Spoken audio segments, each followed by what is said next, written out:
আসলে 4 তারিখে কিন্তু মাননীয় প্রধানমন্ত্রী বেশ কয়েকবার বলেছিলেন যে না, আমি এত লাশের উপর দিয়ে ক্ষমতায় থাকার দরকার নেই। এই যে অনুপ্রবেশ যেটা করেছে তৃতীয় পক্ষ, এবং যেটা এখন আমরা ম্যাটিকুলাস ডিজাইনের অংশ হিসেবে শুনছি, তো সেগুলো নিয়ে উনি খুবই উদ্বিগ্ন এবং খুবই মানসিকভাবে খুবই ডাউন ছিলেন। তো যাই হোক, তো 5 তারিখে যেটা আমি জেনেছি, 5 তারিখে তো আমি ঢাকাতেই ছিলাম। তো আমি যেটা জেনেছি যে ওনাকে যে যে প্রিপারেশন ছিল পুরো সব ঢাকা শহরের সকল এন্ট্রি পয়েন্ট, এগুলো একটা ডিফেন্স সিস্টেমটা করা হয়েছিল যাতে কোনো ধরনের গোলযোগ বা এই ধরনের কিছু না হয়। তো মাননীয় প্রধানমন্ত্রীকে যে বলা হয়েছিল, আমি যতটুকু জানি যে আহ, হয়তো এটা প্রোটেকশনের জন্য অনেক মানুষ আরো মৃত্যুবরণ করতে পারে, তখন তিনি এটাকে নাকচ করে দিয়েছিলেন। উনি বলেছিলেন যে এভাবে উনি ক্ষমতায় থাকতে চান না, এবং তখন তিনি বলেছিলেন যে উনি পদত্যাগ করবেন এবং বঙ্গভবনে যে উনি সেটা হস্তান্তর করবেন এবং 2 দিন সময় নেবেন পরবর্তী সরকার যারা আসবে, তারপর উনি টুঙ্গিপাড়ায় চলে যাবেন। এই একই বিষয় উনি 4 তারিখেও বেশ কয়েকবার বলেছিলেন। আমার নিজেরও মনে আছে, আমিও ছিলাম, যে উনি আর থাকবেন না, উনি টুঙ্গিপাড়ায় চলে যাবেন, উনি শেষ জীবন ওখানেই কাটাবেন, এরকম একটি বিষয় ছিল। কিন্তু যেটি হলো যে 5 তারিখে যখন উত্তরা দিক থেকে আসলে ছেড়ে দেওয়া হলো, এবং তারপরে মাননীয় প্রধানমন্ত্রীকে এসে বলা হলো যে না, মব চলে আসছে, এবং মাননীয় প্রধানমন্ত্রীকে যদি তারা গণভবন থেকে রিমুভ না করে, তাহলে এসএসএফ এবং পিজিআর এর যে অব্লিগেশন আছে, কনস্টিটিউশনাল অব্লিগেশন, তাদেরকে কিন্তু গুলি ছুটতে হবে। এবং মাননীয় প্রধানমন্ত্রীকে ওখান থেকে শিফট না করলে সেক্ষেত্রে দেখা যাবে যে আবার ক্যাজুয়ালিটি হওয়ার সম্ভাবনা আছে। তো তারা একটা হিসেব করে বলল যে 45 মিনিটের মতো সময় পাওয়া যাবে, মব এখানে আসছে। তো তখন উনি বলেছেন ঠিক আছে, উনি যদি বঙ্গভবনে না যেতে পারেন, উনি টুঙ্গিপাড়ে চলে যাবেন। তো ভারতে চলে যাওয়ার আসলে কোনো পরিকল্পনা ছিল না, এটা প্রশ্নও আসে না। কিন্তু তখন আমি যতটুকু জেনেছি, পরবর্তীতে ওনাকে অনেকটা ফোর্স করে, অনেকটা জবরদস্তি জোর করে ওনাকে হেলিকপ্টারে উঠানো হয়েছিল, নিয়ে যে দেশের বাইরে পাঠিয়ে দেওয়ার একটা বিষয় ছিল। কিন্তু উনি কিন্তু শেষ পর্যন্ত উনি টুঙ্গিপাড়ায় চলে যেতে চেয়েছিলেন, দেশ ছাড়তে উনি চান। এবং এটা যেটা বলা হচ্ছে যে উনি দেশ ছেড়ে চলে গেছেন বা পালিয়ে গেছেন, যে শব্দগুলো ব্যবহার করা হচ্ছে না, ভবিষ্যতে এগুলো বের হবে, উনাকে জোর করে বাধ্য করা হয়েছিল। কিন্তু আমরা যেটা শুনতে পাচ্ছি বা যেটা বলা হচ্ছে যে তিনি আরো মানে গুলি করে হলো, আরো হতাহত করে হলেও তিনি ক্ষমতায় থাকতে চেয়েছিলেন, এমনকি তিনি কোনোভাবেই পদত্যাগ করতে রাজি ছিলেন না। একেবারে মিথ্যা কথা। রেহানাকে দিয়ে অনুরোধ করানো হয়েছিল। শেষে সজীব ওয়াজেদ জয় মিথ্যা কথা। কারণ হচ্ছে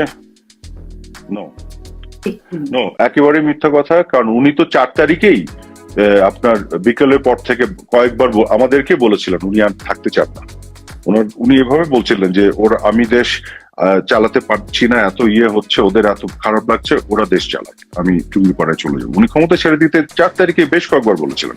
কাজে এগুলো একেবারেই, আমরা যারা প্রত্যক্ষদর্শী আমরা জানি এগুলো একেবারে মিথ্যা কথা। এবং যেটি হয়েছিল, হ্যাঁ, যেটি সজীব ওয়াজেদ জয়কে ফোন করে তাকে যেটা বোঝানোর ব্যাপার ছিল, সেটা হচ্ছে উনি দেশ ছাড়তে চাচ্ছিলেন না, উনি ক্ষমতা তো আগে তিনি ছাড়তে চেয়েছিলেন। এবং উনি বলেছিলেন উনি পদত্যাগ পত্র লিখে সাইন করবেন রাষ্ট্রপতির কাছে, যে উনি এটা হস্তান্তর করবেন এবং পরবর্তী সরকার যেই আসবে, যেভাবে আসবে, সেটা উনি ওভারসি করবেন। কিন্তু তারা যখন তাকে জোর করে বঙ্গভবন থেকে বের করে দেশের বাইরে পাঠাতে চাচ্ছিল, সেই সময় উনি এটা জিত করেছিলেন, উনি দেশের বাইরে যাবেন না। তখন ওই শেখ রেহানাকে দিয়ে বোঝানোর ব্যাপার বা জয়কে ফোন করা হয়েছিল, এই বিষয়গুলি ঘটেছে। কিন্তু আগের দিনও 4 তারিখ উনি বারবার বলেছেন উনি থাকবেন না, এবং উনি বারবার একই কথা বলতেন, উনি টুঙ্গিপাড়ায় চলে যাবেন। আমরা বরং 2-1 জন বলেছিলাম যে আপনি টুঙ্গিপাড়ায় চলে যাবেন, ক্ষমতায় থাকবেন না, ওরা তো আসলে আপনাকে হত্যার পরিকল্পনা করছে। সামনে আছে একটা আন্দোলন, আর পিছন দিকে তো বিভিন্ন ধরনের জঙ্গি এবং এসব সন্ত্রাসীদেরকে নিয়ে এক ধরনের ওনাকে হত্যা করার পরিকল্পনা ছিল। তো এই ধরনের অনেক কমপ্লিকেটেড একটা সিচুয়েশন ছিল 4 তারিখ 5 তারিখে পুরোটা মিলে। তো এইগুলো সত্য আস্তে আস্তে ধীরে ধীরে বের হবে ভবিষ্যতে। আরেকটি জিনিস ধরেন 3 তারিখে সেনাপ্রধান এবং তাদের সেনাবাহিনীর যে বৈঠকটি হয়েছিল, সেখানে কিন্তু ঘোষণা দেওয়া হয়েছিল, রীতিমতো ঘোষণা দেওয়া হয়েছিল যে তারা কোনোভাবে গুলি চালাবে না। আপনারা কি তারপরও বুঝতে পারেননি যে সময় ফুরিয়ে গেছে? না, কারণ গুলি চালাবেন কেন? আমরা তো গুলি চালানোর কথা বলি নাই। ওনারা বলেছিলেন যে জনগণের উপরে গুলি চালাবেন না, এবং আমরা কি চেয়েছি? আমরা তো বলেছি জনগণের উপরে কোনোভাবেই গুলি চালানো যাবে। কাজে তার অবস্থান আমাদের অবস্থান তো একই ছিল। এবং 4 তারিখে তো আমাদের জাতীয় নিরাপত্তা কাউন্সিলের মিটিং হয়েছে, সেই 4 তারিখে সে মিটিং আমি ছিলাম, সেনাপ্রধান ছিলেন, 3 বাহিনীর প্রধান ছিলেন, নিরাপত্তা উপদেষ্টা এবং সবাই বিভিন্ন সংস্থার প্রধান ছিলেন। মাননীয় প্রধানমন্ত্রীর নেতৃত্বে মিটিং হয়েছে, সেখানেও তো সেনাপ্রধান বক্তৃতা দিয়েছিলেন। কাজে সেখানেও তো বলা হয়েছিল যে যতগুলো কি পয়েন্ট ইনস্টলেশন আছে এবং ঢাকা শহরকে প্রতিরক্ষা এবং প্রোটেকশন দেয়া, কোথা থেকে ধ্বংসযোগ্য এবং আক্রমণ থেকে প্রোটেকশনের দায়িত্ব তো এটা আইন শৃঙ্খলা বাহিনী।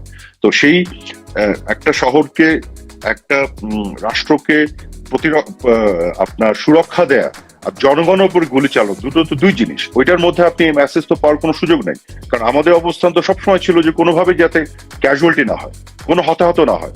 কারণ 16 তারিখে যখন প্রথম 6 জনের মৃত্যু হলো, আমরা তখন শকড হয়ে গেছিলাম কোথা থেকে এই ঘটনাগুলি কিভাবে ঘটছে। তারপরে তো আমরা এগুলোকে ইনভেস্টিগেশনের জন্য বললাম, এবং মাননীয় প্রধানমন্ত্রী কিন্তু জুডিশিয়াল কমিটি গঠন করে দিলেন, ইউনাইটেড নেশনস কে বললেন, জাতিসংঘকে বললেন আমাদেরকে সহযোগিতা করতে। আমাকে দায়িত্ব দেওয়া হয়েছিল, আমি নিজে বিভিন্ন সংস্থা, পৃথিবীর বিভিন্ন সংস্থার সাথে যোগাযোগ শুরু করেছিলাম ফরেন্সিক এক্সপার্ট এদেরকে আনার জন্য, একটা আন্তর্জাতিক তদন্ত করতে, যে কেন এরা এই ঘটনাগুলি ঘটছে, কিভাবে ঘটছে। কারণ যতগুলি হতাহত হচ্ছে এবং মৃত্যু হচ্ছে, এটা তো আমাদের বুকের উপরে এসে ভারী হয়ে চাপছে। আমরা তো সরকারে, তখন এই দায়িত্ব আমাদেরকেই নিতে হয়, যে কারণে আমরা তো চাচ্ছিলাম না এই ঘটনা ঘটুক। আমরা তো চাচ্ছি যে টেনশনটা ডিফিউজড হোক, আমরা চাচ্ছি যাতে এই ঘটনাগুলি না ঘটুক। এবং কিন্তু যে পক্ষ চাচ্ছিল যে আরো মৃত্যু হোক, আরো হতাহত হোক, আরো টেনশন বাড়ুক, যাতে সরকার পড়ে যায়, এটা তো অন্য পক্ষ চাচ্ছিল। আমরা তো এটা চাইনি। আমরা কেন গুলি ছোড়ার কথা বলবো, এবং গুলি ছোড়ার যে হবে না, এটা তো আমাদেরই সিদ্ধান্ত। এটা শুনে কেন আমরা অন্য কোনো মেসেজ নিব? এটা নেওয়ার তো কোনো প্রশ্ন আসে না। ধরুন 16 তারিখ আপনি বলছেন যে 16 তারিখ 6 জনের মৃত্যুর পরে আপনারা শকড হয়ে গেছিলেন। তো 16 তারিখ থেকে 5 তারিখ প্রায় 3 সপ্তাহ, এর মধ্যে কিন্তু ওই 16 তারিখে মাত্র 6 জনের মৃত্যু, এরপরে প্রায় আপনি জানেন যে কি পরিমাণ অন্তত মানে বাংলাদেশের সরকারি হিসেবেও 800-র উপরে এই সংখ্যা নিয়ে নানা রকম মতভেদ আছে, কিন্তু অনেক প্রাণহানি হয়েছে। তো এই 3 সপ্তাহ লাগলো কি আপনাদের এটা বুঝতে যে এরকম একটি পরিস্থিতি, এখানে আপনারা ধরেন আওয়ামী লীগ একটা বাংলাদেশের সবচেয়ে পুরনো রাজনৈতিক দল, তারা মাঠের একেবারে তৃণমূলের সঙ্গে আওয়ামী লীগের সম্পর্ক। তো আপনারা এই ব্যর্থতার জন্য কি এখন পর্যন্ত প্রায় 4.5 মাস 5 মাস হতে যাচ্ছে, হয়ে গেছে, তো আপনাদের মূল্যায়নগুলি কি ব্যর্থতা আপনারা আইডেন্টিফাই করতে পেরেছেন? একটা জিনিস খেয়াল করেন, 16 তারিখে যখন 6 জনের মৃত্যু হলো, আবু সাইদ সহ, ওখানে ছাত্রলীগেরও একটা ছেলে ছিল ঢাকা কলেজের, আপনার যদি মনে আছে। ওই 16 তারিখে সকালবেলা আমরা খবর পাচ্ছিলাম যে আগের দিন স্টেট ডিপার্টমেন্টের একটা স্টেটমেন্টে বলা হচ্ছে যে 2 জন নাকি মারা গেছে। তো আমরা কিন্তু খুঁজছিলাম কিভাবে 2 জন মারা গেল। আমি কোনো মিডিয়াতে রিপোর্ট হয়নি, কোথাও হয়নি। আমি 16 তারিখে দিনের বেলা সকালবেলা গণভবনে গেলাম এবং এটা নিয়ে মাননীয় প্রধানমন্ত্রীর সাথে আলাপ হলো, কিন্তু আমরা কিন্তু খুঁজে পাচ্ছি না। আমরা আমাদের সমস্ত গণমাধ্যমের যারা আছেন এবং বিভিন্ন সূত্রে যতগুলো ল এনফোর্সমেন্ট এজেন্সি আছে, আমরা খুঁজছি যে এই তথ্য কোথা থেকে পেল, এবং আসলে কিন্তু আদতে একজনও মারা যায়নি। তারপরে হুট করে একটার পর একটা মৃত্যুর খবর আসা শুরু করলো 16 তারিখে, এবং আমরা পুরো শকড হয়ে যাচ্ছি। মাননীয় প্রধানমন্ত্রীকে আমি দেখেছি, উনি কিন্তু প্রচন্ড ভাবে শকড হচ্ছিলেন যে বিষয়টি কি, যে কারণে পরবর্তীতে পরের দিনই উনি জাতির উদ্দেশ্যে ভাষণ দিয়ে উনি কন্ডোলেন্স এক্সপ্রেস করলেন, সরি বললেন, উনি আপনার জুডিশিয়াল কমিটি করার ঘোষণা দিলেন, এবং সতর্ক হতে বললেন অভিভাবক এবং শিক্ষকদের যে আপনাদের সন্তানদের কিন্তু প্রোটেকশন দিয়ে রাখতে হবে, এই ঘটনাগুলি ঘটে যাচ্ছে, হ্যাঁ, আমাদের কিন্তু সাবধানে থাকতে হবে। এবং তারপরে আপনি যেটি বলছেন পরবর্তী 3 সপ্তাহে 5ই অগস্ট পর্যন্ত দেখুন অনেকগুলো এরকম ঘটনা ঘটেছে, এবং আমরা কিন্তু পরবর্তীতে দেখছি যে পুলিশের সাথে কোনো সংঘর্ষ নাই, কিন্তু হুট করে একটা স্নাইপারে গুলি এসে মরে যাচ্ছে। এবং আপনার মনে আছে হৃদয় তরুয়া বলেছে তার বন্ধু তার পাশে কিভাবে মৃত্যুর কোলে ঢলে পড়েছে। তারপরে যেটা বলা হলো যে বাসার ভিতরে বাচ্চা শিশুরা মারা যাচ্ছে, হেলিকপ্টার থেকে নাকি গুলি ছড়া হয়েছে। পরে তো এই যে ডক্টর ইউনূসের অধীনে র্যাব ইনভেস্টিগেট করে বলে হেলিকপ্টার থেকে কোনো গুলি ছড়া হয়নি, এবং যে বাচ্চাটা মারা গেছে তার বাবা বলছে যে কোনো হেলিকপ্টার শব্দই ছিল না যখন তার গায়ে গুলি এসে লাগলো। তো এইটা তো আমরা আসলেই ওই 3 সপ্তাহ শকের মধ্যে ছিলাম, বুঝতে পারছিলাম না কেন ঘটছে। কিন্তু মাননীয় প্রধানমন্ত্রী দেখেন, উনি জুডিশিয়াল কমিটি করে তদন্ত করতে শুরু করলেন, উনি জাতিসংঘকে ডাকলেন, আমরা বিভিন্ন সংস্থার সাথে যোগাযোগ শুরু করলাম। উনি যারা আহত হলেন তাদেরকে দেখার জন্য হসপিটালে দৌড়ে গেলেন এবং তাদের সুচিকিৎসার ব্যবস্থা করলেন। যারা নিহত হয়েছেন তাদের পরিবারের সদস্যদেরকে গণভবনে ডেকে তাদের পাশে আমরা দাঁড়ালাম, তাদেরকে সরকারিভাবে অনুদানের ব্যবস্থা করা হলো, তাদের পাশে থাকা এবং বিচারের ব্যবস্থা কমিটমেন্ট করা হলো। মাননীয় প্রধানমন্ত্রী তো সবকিছু করেছেন কিন্তু ওই সময়টুকুর মধ্যে, কিন্তু এমন যে একটা বিশাল ষড়যন্ত্র যেভাবে আমাদের ঘাড়ের উপর এসে পড়লো, মানে এত অল্প সময়ের মধ্যে এত কিছু ঘটে যাচ্ছিল, এবং মানুষের মনকেও আসলে বিভিন্নভাবে চারিদিক থেকে প্রচার প্রপাগান্ডা করে বিষিয়ে তোলা হলো, যেটা সত্যি কথা। আপনি যদি বলেন ব্যর্থতার কথা, ওখানেই আমাদের সবচেয়ে বড় ব্যর্থতা ছিল যে আমরা আসলে এটা ওইভাবে এটা গভীরতাটা বুঝে উঠতেই পারিনি। এত অল্প সময়ের মধ্যে এত ঘটনা ঘটে যাবে এটা আমরা বুঝতে পারিনি, এবং আমরা আসলে ওই শকের মধ্যেই ছিলাম কাইন্ড অফ। এক একটা হতাহত ঘটনা ঘটতো, আসতো আমাদের কাছে, এবং আমরা পুরা যে কি অবস্থা হতো, চারিদিকে আমাদের কলিগরা মানে সবার চেহারা আপনার ভেঙে যেত, যেটা কি আর একটা ঘটনা এরকম হলো, কেন হচ্ছে। তো এই তো হচ্ছে অবস্থা। না পারার, এই যে আপনি এটা বলছেন যে এটা মানে গভীরতাটা বুঝতে পারেননি, সেই না পারার কারণটি কি? এরকম কি হতে পারে আপনারা একটা বিচ্ছিন্ন হয়ে গেছিলেন মানুষের কাছ থেকে, মানুষের পালসটা ধরতে পারছিলেন না? আবার অনেক সময় সবাই বলে যে আওয়ামী লীগ মানে অনেক পুরনো দল হওয়ার কারণে আওয়ামী লীগ হচ্ছে গিয়ে যখন বিরোধী দলে থাকে, আওয়ামী লীগ যখন সবচেয়ে বেশি শক্তিশালী থাকে, সরকারে যখন থাকে তখন আওয়ামী লীগকে বলা হয় দুর্বল। আর টানা যখন 15 বছর ধরে ক্ষমতায়, তখন মানুষের সঙ্গে তার বিচ্ছিন্নতা তৈরি হয়েছে কিনা, এই বিষয়গুলি আপনারা মূল্যায়ন করেছেন কিনা? দেখুন, আমি যেটা বলছি সেটা হচ্ছে যে গভীর ষড়যন্ত্র হয়েছে, সেটা আমরা বুঝতে পারিনি ওইভাবে। তো গভীর ষড়যন্ত্র তো আর সাধারণ জনগণ করে নাই, যে জনগণের সাথে বিচ্ছিন্নতার কারণে আমরা এটা বুঝতে পারছি না। জনগণও তো ধোকার মধ্যে পড়ে গিয়েছিল। আমি কখনোই মনে করি না যে আমাদের জনগণের সাথে বিচ্ছিন্নতা তৈরি হয়েছিল বা ছিল, অবশ্যই আমাদের সংযোগ সবসময় ছিল। কিন্তু যেটি হয়েছে যে গভীর ষড়যন্ত্রটা বুঝতে না পারার মূল কারণ যেটি হচ্ছিল, ষড়যন্ত্রকারীরা এত ব্যাপকভাবে এই ষড়যন্ত্র করেছে, এত টাকা পয়সা তারা ঢেলেছে, এবং এগুলো তো এখন একটু একটু করে বের হচ্ছে, একটু একটু করে কিন্তু বের হচ্ছে। ব্রিগেডিয়ার সাখাওয়াত সাহেবের বক্তব্যে কিন্তু বের হয়েছে 7.62 সিভিলিয়ানদের আর্ম করা হয়েছে। সেই সিভিলিয়ান কারা? যারা আনসার ক্যাম্পে যে আনসারকে গেট থেকে গুলি ছুড়ে আনসারদের আহত নিহত করেছে। তো আপনার আইন শৃঙ্খলা বাহিনীদের উপরে খার কাদের ছিল? কারা পুলিশকে আক্রমণ করেছে? তো 7.62 যারা গুলিটা করেছে তারা তো ওই পক্ষ, এই সন্ত্রাসীরা। তো এই জিনিসগুলো কিন্তু বুঝে ওঠা একটু কষ্টই ছিল তখন। তো সেটা আমাদের অবশ্যই ব্যর্থতা ছিল, এবং অবশ্যই আমি মনে করি আমাদের দায়ও ছিল, দায় আমাদের নিতে হবে। আমরা যখন সরকারে ছিলাম আমাদের দায় আছে, কিন্তু এই দায় স্বীকার করেছিলাম বলেই আমরা জুডিশিয়াল কমিটি করেছিলাম তদন্তের জন্য, জাতিসংঘকে আহ্বান জানিয়েছিলাম, প্রত্যেকটি আহত নিহত পরিবারের পাশে দাঁড়িয়েছিলাম, আহতদের পাশে মাননীয় প্রধানমন্ত্রী গিয়েছিলেন, তাদের সুচিকিৎসার ব্যবস্থা করেছিলেন। আমরা দায় নিয়েছিলাম বলেই এই কাজগুলি আমরা করেছিলাম, এবং এখনো আমরা বিচার চাই। আমাদের কথা হচ্ছে যে বিচারটা হতে হবে। আমরা যে জুডিশিয়াল কমিটি করেছি সেই জুডিশিয়াল কমিটি ভেঙে দিয়েছে ইউনূস সরকার। কেন?